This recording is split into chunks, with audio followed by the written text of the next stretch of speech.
पुरजोर कोशिश की उस परम चैतन्य को बताने के लिए।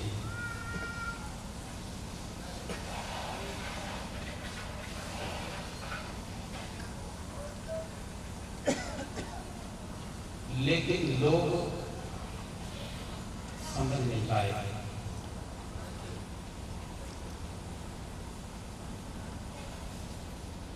हमें जो इन आंखों से दिखाई देता है, हम उसी को सत्य समझते हैं। पहाड़, जंगल, चांद, सितारे, जमीन, पेड़ पौधे, आदमी, तुम्हारे सत्य असत्य, हम इसी को भी सत्य समझते हैं कि यही सब कुछ है। लेकिन जिन महापुरुषों ने, महात्माओं ने अंदर आत्मा के ज्ञान को प्राप्त किया,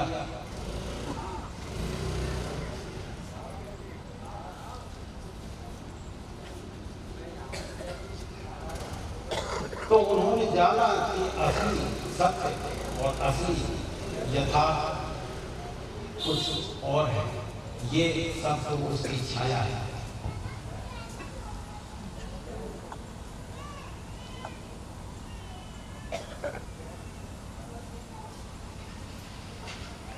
हम जब तक किसी दूसरे पक्ष को ना जाने तब तक हमारे लिए एक पक्ष ही सत्य होता है।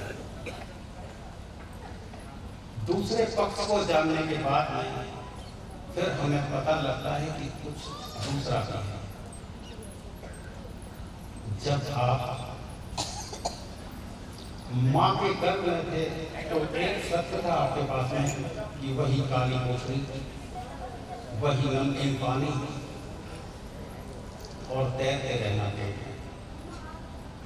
आपने सोचा भी नहीं था कि पेट से बाहर आने के बाद ये हरियाली, ये सूरज, चांद, ये रोशनी भी मिलेगी। आप उसी को ही जीवन समझते थे कि यही एक जीवन है, इसके बाद कोई जीवन नहीं।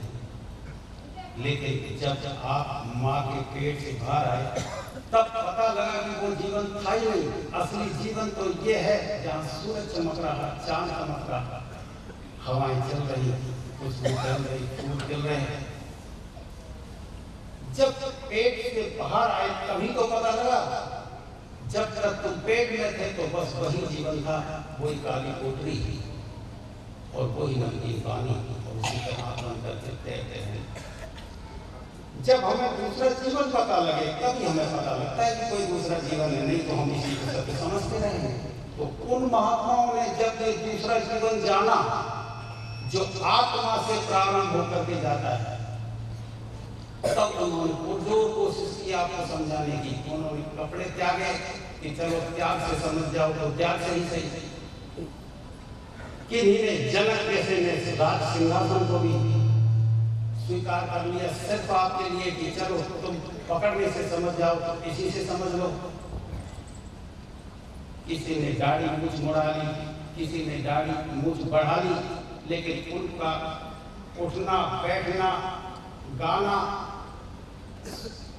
जो भी तरीका उनका रहा समझाने का कि किसी भी तरह से आपको वो राज समझ में आ जाए, लेकिन ये समझ इतना पुख्ता अभी आदमी की हो ही नहीं पाई कि उनके इशारों को, उनकी बातों को आदमी समझ सके और चूक चूक जाता है। कितने दिन की जिंदगी है, जन्म हुआ, जवानी आई, मृत्यु आई, इसी में आपको सब कुछ निबेड़ लेना है। शादी विवाह, बच्चों की शादी, पढ़ाई लिखाई, कमाना खाना, छोड़ के चले जाना है, ये जीवन है। जब छोड़ के ही चला जाना है तो जीवन कैसे हो सकता है? जीवन का मतलब ही जीवन है जहाँ कभी मृत्यु ही ना आती हो, जहाँ पल पल मृत्यु घटित हो रही है, उसे जीवन कैसे माना जा सकता है? ये तो हमने केवल स्वीकार कर लिया है कि ये जीवन है, बाकी ये जीवन नहीं। जीवन तो कोई और चीज का नाम है। शंकर जी कहते थे पार्वती से, उमा कहूँ मैं अनुभव अपना, सत हरि भजन जगत सब सपना, कि हे पार्वती ये जन्म से और मृत्यु तक की आदमी की जो यात्रा है ये सपने से ज्यादा नहीं है पार्वती। असली जीवन मैंने जाना है आंख बंद करके तीसरा नेत्र से, वो है असली जीवन। जब वो जीवन नजर आ जाता है तो ये जीवन छायावत नजर आता है। इस जीवन को पकड़ने की कोई जरूरत नहीं है। कौन पकड़ पाया है जीवन को? जिन्होंने अरब खरब कमा लिए, जिन्होंने तख्त और ताज ले लिए, उनकी मुट्ठियां खुल गई और वो छोड़ के चले गए। उनके हाथ कुछ नहीं लगा, क्योंकि मृत्यु सब कुछ चौपट कर देती है। कौन पकड़ पाया है इस जीवन को? लेकिन जिन्होंने अपने अंदर की आंख खोल ली, जिन्होंने अपने अंदर का राज जान लिया, उनको परम जीवन हाथ में आ गया। आज उन्हीं के ही मंदिर बने हुए हैं, उन्हीं की ही पूजा करते हो जिन्होंने अंदर के राज जान लिए थे। चाहे वो राम है, चाहे कृष्ण, चाहे वो कबीर है, चाहे रैदास, चाहे मीराबाई है, उनकी ही पूजा की जाती है जिन्होंने अंदर के जीवन को जाना। चाहे वो शंकर जी है, जिन्होंने अंदर के राज को जाना, तभी तो वो परमात्मा बनते हैं।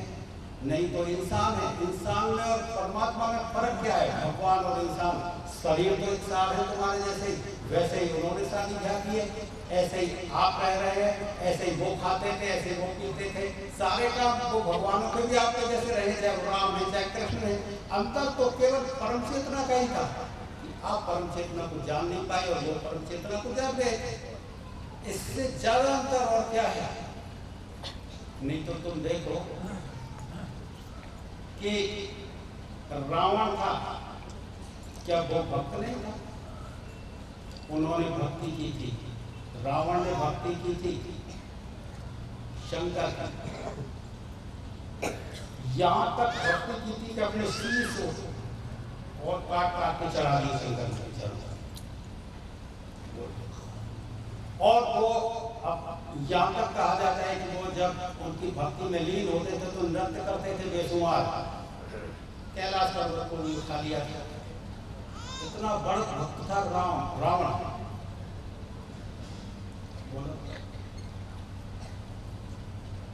वेदों का ज्ञाता था, लेकिन उसकी सारी भक्ति बाह्यमुखी थी। ये ध्यान रखने की बात। सारी भक्ति उसकी बाह्यमुखी की, अंतर्मुखी भक्ति नहीं थी उसकी। एक भक्ति होती है बाह्यमुखी और एक भक्ति होती है अंतर्मुखी। रावण की जो भक्ति थी वो बाह्यमुखी भक्ति थी।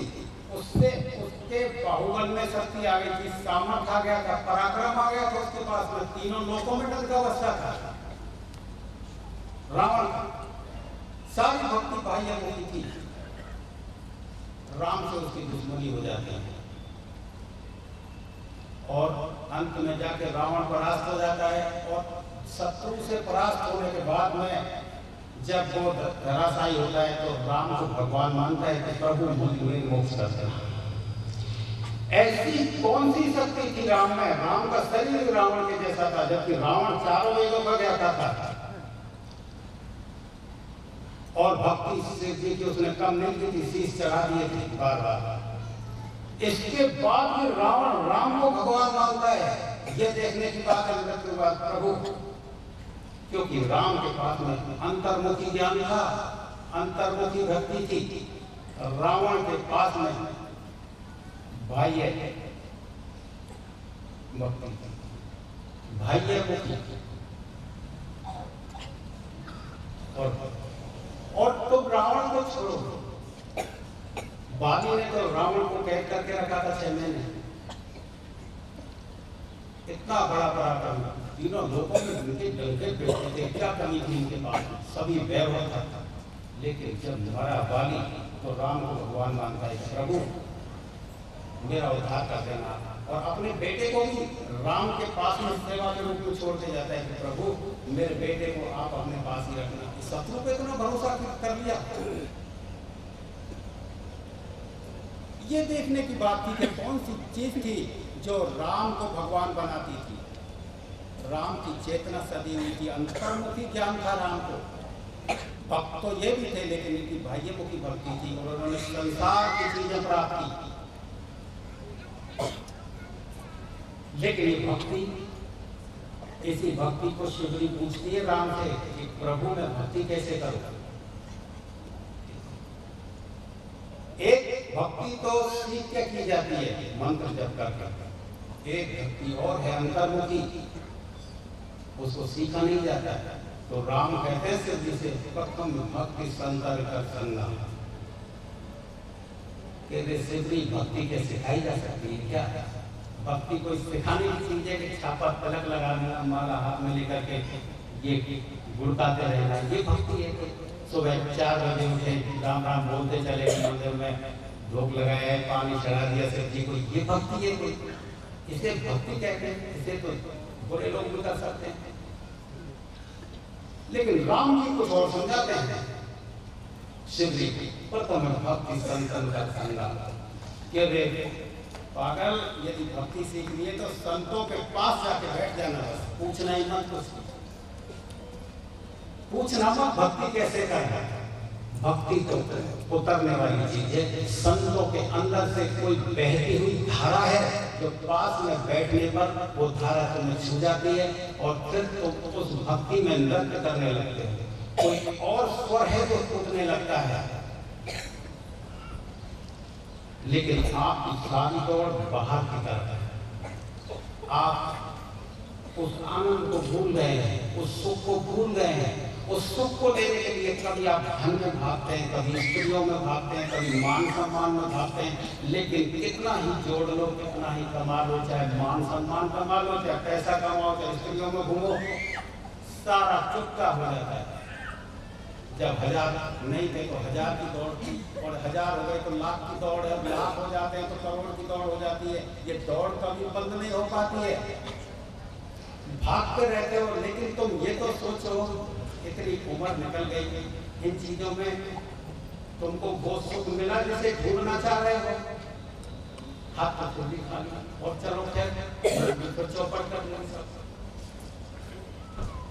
सारा चौपट हो जाता है, कुछ मिल ही नहीं पाता, असली कहीं और है। इब्राहिम सोया हुआ था महल में अपने कमरे में, रात उसे नींद नहीं आ रही थी, बेचैन हो रहा था। छत से खटपट की आवाज आई तो इब्राहिम चिल्ला के बोला कि कौन है? तो उस खटपट की आवाज में से एक आवाज गूंजी, बोली वो आवाज मैं है। इब्राहिम सुन के चौकन्ना हो गया। वो आवाज आदमी की आवाज तो थी, लेकिन कोई वैभवपूर्ण आवाज थी, उसमें कोई वैभव था उस आवाज में। ऐसा लगता था कि कोई आकाशवाणी बोल रही है।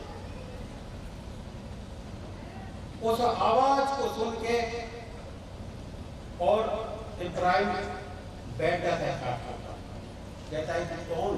कि मैं है। कि क्या कर रहे हो यहाँ? कि मैं, मेरा ऊंट हो गया था, उस ऊंट को ढूंढ रहा हूं। इब्राहिम बोला कि इस कमरे की छत पे क्या ऊंट आ सकता है? तो वो ही फिर वाणी फिर तेज आवाज में बोली कि इब्राहिम, यदि धन में सुख खोजा जा सकता है तो फिर छत पे ऊंट भी आ सकता है। ये बड़ी चेतावनी थी उस आवाज की। वो कोई ब्रह्मवाणी थी, वो कोई इस तरह की आवाज थी, कोई अलौकिक आवाज थी कि उसको चेतावनी चली आई थी। कहानी तो कहाँ तक सच है मुझे ये पता नहीं, बाकी इसका जो है आशय वो परमानेंट है, वो पक्का है कि उसमें सुख मिलेगा ही नहीं जहाँ खोजा जा रहा है। सुख कहीं और है। लोगों ने इसे बाहर खोजने की चेष्टाएं की, लेकिन आज तक कोई भी इसे बाहर खोज नहीं पाया। और जिन्होंने अंदर खोजने की कोशिश की उन्होंने तो सब कुछ मिल गया। जिन्होंने अंदर खोजा उन्हें सब कुछ मिला, बाहर उनको कुछ नहीं मिल पाया। भाग व्यर्थ की भाग हो गई। अंत समय पे जब कोई मरा, चाहे वो कितना ही बड़ा धनपति हो, वो संतुष्ट होकर नहीं मरा। रावण के पास तो सोने की लंका थी, मरा तब भी वो ये कहता था कि यदि मैं थोड़े दिन और जीवित होता तो मैं और सुगंध पैदा करवा देता, स्वर्ग तक सिद्धि लगवा देता। इतना होने के बाद भी उसकी आकांक्षा पूरी नहीं होती। आकांक्षा तो पूरी होती, आकांक्षाएं कभी पूरी नहीं होती। तुम जहां खड़े हो उसे साध लो, जीवन में बरसात होने लग जाए। तुम जहां खड़े हो वहां साध लो, केवल सुख बरसने लगता है। सुख आपके अंदर है और कहीं नहीं है।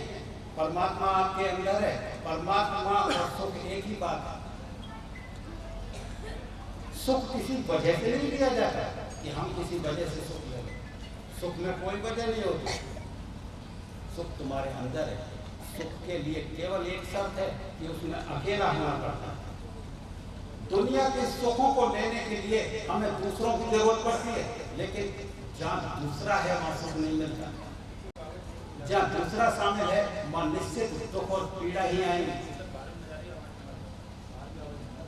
असली सुख जो है वो अंदर, उसके लिए एक ही शर्त है कि अकेला होना पड़ता है। लेकिन आप तो अकेले होने से घबराते हैं, आप तो अकेले होने से डरते हैं। सबसे बड़ा डर ही आपको ये है कि मैं अकेला ना हो जाऊं, क्योंकि हमेशा आपको एक ये भय सताता रहता है, इसलिए दूसरों की तलाश करते हो।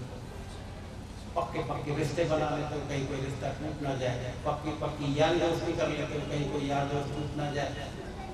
जब भी तुम अकेले में होते हो तो विचार इतने ऊपर खावड़ हो जाते हैं कि तुम अपने से घबराने लग जाते हो। कोई बाहर निकल के आते हो, फिर उधर बैठने लगते हो, टाइम पास करने लगते हो। टाइम पास करने का मतलब क्या होता है जानते हो?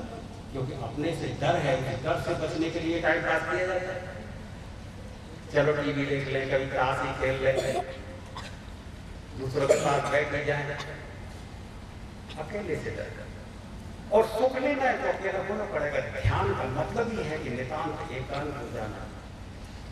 ध्यान का मतलब है कि तुम एक कांत में हो जाओ, फिर एक विचार विशेष ना रहे। जब तक एक विचार विशेष है तो दूसरा साथ है, जब तक दूसरा साथ है तो सुख आ ही नहीं सकता। सारे विचार करने होते हैं। जब आप निर्विचार हो जाते हैं तो सुख की यात्रा प्रारंभ होती है। जब सुख की तरंग आती है तब पता लगता है कि मैं इस सुख को भूल गया था, कहाँ तलाश कर रहा था, किस तरफ भाग रहा था। असली सुख कहीं और था। उस समय पता लगता है कि ये सुख है। लेकिन ये संसार के आकर्षण इतने प्रबल हैं कि इन आकर्षणों में पता लगने के बाद ही फिर बार बार ढूंढते। इस संसार की चीजों से काम चलाया जाता है। मैं जिन भगवानों के नाम ले रहा हूँ, चाहे वो शंकर जी हैं, चाहे राम है, चाहे कृष्ण है, क्या इन्होंने शादी विवाह नहीं करे? क्या इनके बच्चे नहीं हुए? क्या इन्होंने राजपाट नहीं किए? तो तुम्हारा छूट जाएगा। भगवान के भजन करने से कुछ छूटता नहीं है। तुम्हारा एक ये मन में भ्रांति पैदा हो गई है कि बच्चों की शादी हो जाएगी जब हम करेंगे कुछ। बच्चों की शादी हो जाएगी जब करोगे, कमर में दर्द हो जाएगा, घोटू जवाब दे जाएंगे जब करोगे। और प्रेम करने के लिए कोई शादी विवाह करके प्रेम करोगे? ऐसे होता है कि मैं इतने दिन बाद प्रेम करूंगा? अरे ये प्रेम नहीं है, सौदेबाजी है। इतने दिन बाद प्रेम हो रहा है, आज तो आज होता है। जब तुम तारीख बांध देते हो, समय बांध देते हो, वो प्रेम नहीं है, वो प्रेम का एक्शन है। वो प्रेम के कर्ता में क्या कर सकते हो? किसी को सीने से लगा लो, इसे प्रेम कहते हैं। इसे तो स्टेज का कलाकार भी सीने से लगा सकता है किसी आदमी। ये तो करके दिखा सकता है कोई आदमी। हाथ पैरों पे आप हाथों को ले होते सीने से लगा दो, ये तो झूठ मूठ भी कर सकता है। असली प्रेम कोई और चीज है। जब उठेगा तो पता लगेगा, नाचने लग जाओगे। उठेगा तो पता लगेगा कि किस तरह का प्रेम होता है।